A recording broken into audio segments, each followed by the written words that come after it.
Entry level కార్లకు భారీగా demand నెలకొనడంతో Maruti Suzuki గడిచిన 4 వారాల్లో 4 లక్షల బుకింగ్ సాధించింది.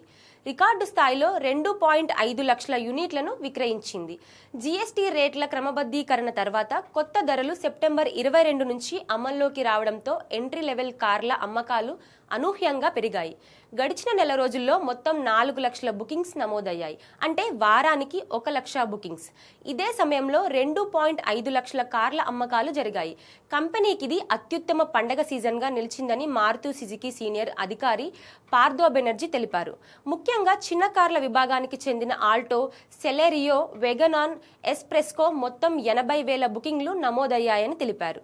జీఎస్టీ 2.0 అమలు తర్వాత రేట్లు దిగిరావడంతో కంపెనీ మొత్తం అమ్మకాల్లో 16.7% ఉండే చిన్న కార్ల వాటా 21.5% పెరిగిందన్నారు. తొలిసారి కార్లను కొనేందుకు షోరూంకు సందర్శిస్తున్న కస్టమర్ల సంఖ్య పెరుగుతుండడంతో వినియోగ స్వభావం ద్విచక్ర వాహనాల నుంచి కార్లకు మారే స్వభావాన్ని సూచిస్తుందన్నారు.